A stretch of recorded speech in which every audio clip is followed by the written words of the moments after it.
Elita का क्या plan था और एलिटा चाहती क्या थी उस डेटा को चोरी करने के बाद? एलिटा ने स्टब के साथ क्या क्या चीजें की थी और फ्लिन और वो लोगों के साथ क्या करने वाली है? जो एंसली आ चुकी है, पुलिस आ चुके हैं, वो क्या करेंगे उनके साथ?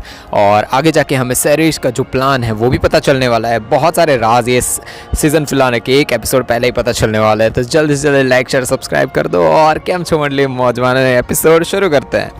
एपिसोड की शुरुआत में फ्लिन की मॉम होती है ना, उसको एहसास होता है कि उनको फिर से दिखना बंद हो चुका है। वो रीस को कहती है, जो बाहर ही खड़ा है, उसको कहती है कि मुझे हॉस्पिटल ले जाओ, और वो ले जाता है उनको।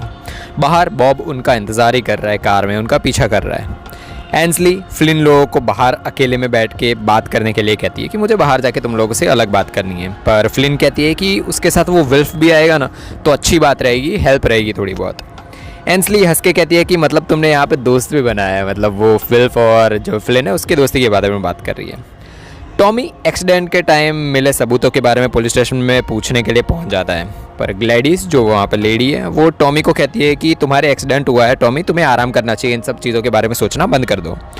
टॉमी ग्लैडिस को फिर से क्या क्या सबूत मिले थे उस कार में से सारी चीज़ें पूछता है, पर ग्लैडिस कुछ भी नहीं बताती। ग्लैडिस बताती है कि उसकी टूटी हुई कार के अलावा कोई भी एविडेंस वहाँ पे नहीं मिला है, और सब जानते कि भाई बहुत सारी गन और सारी चीज़ें वहाँ पे मिली थी, पर उसको कुछ भी नहीं मिला। टॉम जो ग्लैडिस है उसको, टॉमी कन्फ्यूजन में है कि वो सोनिक वाली गन और सारी चीज़ें गई कहाँ पे। एंसली उसके सामने कुछ बिल्डिंग्स बनाती है। बर्टन और कॉनर को कहती है कि ये 8 मंजिल ऊपर जाने के लिए तुम्हें यहाँ से जाना है, तुम्हारी ट्रेनिंग है, यहाँ पे ऊपर तक पहुँचना है। एंसली कहती है कि यहाँ पे वो मैट कॉइड्स है ना, उनको टेस्ट किया जाता है, ये जो बनाते हैं ना उन पे। ये वही जगह है जहाँ पे तुम्हारी बहन खेलने के बहाने आई थी। यहाँ पे एक गेम है ये।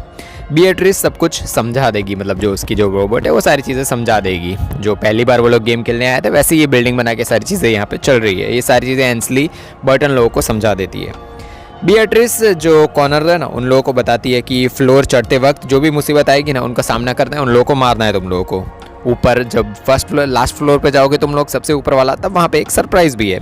सब कुछ शुरू होता है वहाँ पे, और कुछ आदमी लोग आते हैं, उन पे मारना शुरू कर देते हैं बर्टन लोग को, और बर्टन लोग भी अपने खतरनाक तरीके से उनका सामना करते हैं।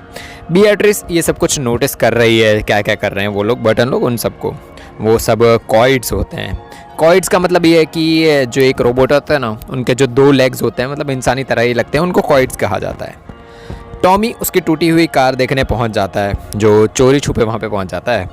उसे कार के अंदर गन, और वो सोनिक गन थी ना, वो भी वहाँ भी मिलती है। उसे समझ नहीं आता, वो गैजेट बोलता है उसे, तो उसे पता है उसका यूज़ कैसे करना है, तो उसको वहाँ पे वो मिल जाता है।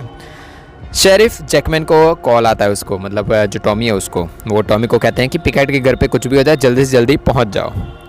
बॉब खुद को घायल कर लेता है और वो नाटक करके जो हॉस्पिटल है उसके अंदर घुस जाता है। डीडी के हॉस्पिटल है, वहाँ पे घुस जाता है। वो सीधा रीस पर चाकू मार के हमला करना शुरू कर देता है, और बहुत ही ज़्यादा हमला करता है उसके ऊपर, और रीस की मौत हो जाती है। वो भी लड़ाई करता है सामने, पर वो टिक नहीं पाता बॉब के सामने, और बॉब उसे मार डालता है। बॉब ने उसे मार डाला खतरनाक तरीके से, भाई यार बहुत खतरनाक था। फ्लिन की माँ और डीडी एकदम से बाहर आ जाते हैं, और बॉब उनको बैठा देता है कि भाई बैठ जाओ, अभी तुम लोगों के साथ कुछ नहीं होता। और डीडी एकदम चौंक चुकी है कि भाई ये क्या हो गया हमारे सामने।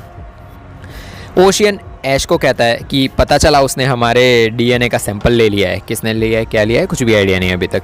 ऐश कहती है कि वो यानी एंसली कुछ भी प्रूव नहीं कर पाई। वो एंसली के बारे में बात कर रहे हैं कि भाई जो एंसली अभी आई थी ना, तो उनका डीएनए का सैंपल और सारी चीज़ें लेके गई है। तो ऐश बता देती है कि वो कुछ भी नहीं कर पाने वाली एंसली है वो। एंसली फ्लिन को कहती है कि आंटीज़ ने कुछ बढ़िया सी इन्फो चुराई है। यस, आंटीज़, हाँ, उन्होंने कुछ बढ़िया सी इन्फॉर्मेशन चुराई है मैट की डेटा कलेक्शन एल्गोरिदम में। तुम्हारा दोस्त मिस्टर पेंस्की, यानी जो कॉर्नर है, वो हमारी टाइमलाइन में अपाइज नहीं हुआ, मतलब जो हमारी टाइमलाइन चल रही है उसमें उसके जो हाथ पैर है वो नहीं टूटे हैं। आरआई ने स्टब बहुत सालों पहले मतलब खोल दिए थे, ये सारी चीज़ें बहुत सालों पहले बनाया था, जिसकी वजह से ये सब कुछ हो रहा है जो भी हो रहा है। उसकी वजह से ही वो जैकपॉट हुआ था, जो आरआई ने बहुत सालों पहले बनाया था, उसकी वजह से। आरआई ने जानबूझकर इसकी स्पीड बहुत ही ज़्यादा बढ़ा दी, जो टेक्नोलॉजी उसकी स्पीड बढ़ा दी।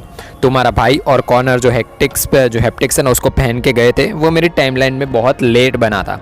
मतलब जो टाइमलाइन पहले उनको जाके पीछे दे दिया गया हैप्टिक्स, ये सारी चीज़ें बताने की ये कोशिश कर रही है एंसली कि जो हैप्टिक्स पहले तुम्हारे भाई लोगों को पहुंचाई गई वो हमारी टाइमलाइन बहुत लेट बना था पर उसको बहुत पीछे भेज दिया गया। मतलब जैसे कि 2040 में कोई चीज़ बनी है उसको 2030 के आदमी को जाके दे दिया जाए टाइम में पीछे जाके, तो वही चीज़ बन जाती है कि यार इसके पास वो चीज़ आई कैसे, वही बताने चाह रही है एंसले। वो कहती है कि और वो आम फौजियों की तरह ही लड़े थे, हमारी टाइमलाइन थी ना उसमें मतलब कॉनर और जो बर्टन लोग लड़ाई करने गए थे वो एकदम आम लड़ाई थी। हमारी टाइमलाइन में कॉनर को कुछ भी नहीं हुआ, उसके हाथ पैरों को कुछ भी नहीं हुआ, वो वैसा का वैसा था। और तुम्हारा जो भाई बर्टन है उसकी मौत हो गई थी, वो मर गया था। आंटिस के पास जो इन्फॉर्मेशन है वो आम पब्लिक से बहुत ही ज़्यादा दूर है। फ्लिन पूछती है कि इस टाइमलाइन में मेरा क्या हुआ। एंसली बताती है कि जैकपॉट के बाद सब कुछ धुंधला है, बहुत ज़्यादा पता नहीं है, पर तुम्हारी शादी हुई और तो उसके बाद 2 बच्चे भी हुए और तुम्हारी शादी हुई थी जो टॉमी है उसके साथ तुम्हारी शादी हुई थी। अंदर कॉनर लोग बढ़िया तरीके से लड़ाई कर रहे हैं और सबको ख़त्म भी कर रहे हैं, एक एक करके लेवल पूरे करे जा रहे हैं। दोनों कॉनर और बर्टन लोग सारे लेवल्स पूरे करके सबसे ऊपर वाले लेवल पर पहुँच जाते हैं। सरप्राइज़ जो होती है ना वो ये होती है, जो हमारे बर्टियंस जो वो बताती है कि सरप्राइज़ ये है कि कोई एक ही बचेगा, मतलब तुम दोनों और मैं अकेली, हम में से कोई एक ही बचेगा। और दोनों लड़ना शुरू कर देते हैं और लड़ाई एकदम शुरू। वो बर्टन और कॉर्नर दोनों को हरा देती है और जैसे ही उन दोनों को ख़त्म कर देती है एकदम से वो लोग वापस आ जाते हैं पेरिफेरल से। वो लोग वापस आते हैं, कॉर्नर जो बर्टन वो लोग पेरिफेरल से वापस आ चुके हैं और उनको मैसेज मिलता है कि जो रीज़ है ना उसने मैसेज किया है कि फ्लिन मतलब फ्लिन लोगों को भी मैसेज कर दिया है कि जो रीज़ है वो हॉस्पिटल में जा चुका है और वहाँ पर कुछ प्रॉब्लम्स हुई है, कुछ भी हुआ है, तो वहाँ पर वो लोग निकल चुके हैं। टॉमी पिकेट है ना उसके घर पे पहुंच चुका है। वो देखता है कि वहाँ पैरों पर बहुत सारे खून के निशान और सब कुछ, किसी के पैर लगे हुए हैं। वो अंदर जाकर देखता है तो मिस पिकेट है मैरी, उसकी मौत हो चुकी है। शेरिफ टॉमी को बताता है कि मैरी के खून में बर्टन और फ्लिन है ना उनको रिमांड पर लिया जाए, उनको बंद कर दिया जाए जेल में।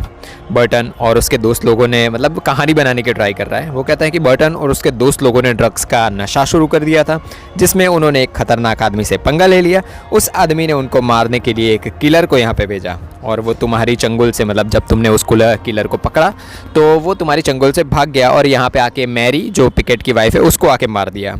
और यही कहानी हमें आगे जाके पुलिस में और हर जगह पे दिखानी है। ये सारी बात वो टॉमी को बताता है। टॉमी कहता है कि ये कहानी तो एकदम गलत है, आप ऐसी चीज़ें नहीं कर सकते, बर्टन लोगों ने कुछ भी नहीं किया।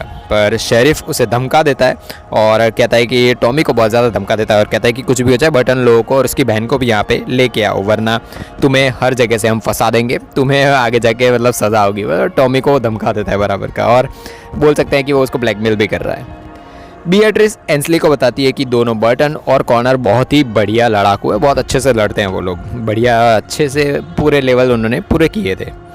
शेरीज मिलने आई है उनसे तो एंसली कहती है कि भेज दो एंसली, मतलब जो चेरीज है उसको ऊपर भेज दो। टॉमी बहुत ही परेशान है जो भी हो रहा है ना उसके साथ और सारी चीज़ें उसकी वजह से कि भाई कैसे धमका रहा है वो शेरिफ और सारी चीज़ें, उसकी वजह से वो बहुत ज़्यादा परेशान है। बॉब बर्टन लोगों का वेट कर रहा होता है वहाँ पे हॉस्पिटल में। बर्टन लियोन को कहता है कि रीस का जो हैप्टिक्स है ना उसके साथ कनेक्ट करो, पर लियोन कनेक्ट नहीं कर पा रहा उसके साथ हैप्टिक्स है ना उसके साथ, क्योंकि वो वहाँ पे मर चुका है तो हैप्टिक्स कैसे कनेक्ट होंगे। शेरिस एंसली के पास पहुँच जाती है। शेरिस बताती है कि जैकपॉट के बाद सारे कॉइड्स में फीलिंग्स हटा दी गई थी। वो बीएट्रिस के बारे में बात कर रही है। वो कहती है कि वो अलाउड नहीं है, मतलब वो एंसली को भी धमका देती है कि अब तुम फीलिंग्स और ये सारी चीज़ें यहाँ पे अलाउ मतलब लगा नहीं सकती। किसी के माँ बाप और बच्चे और ये सारे लोग हैं वो लोग फिर से बनाना शुरू कर देते हैं, तो हमने वो अलाउ नहीं कर रखा।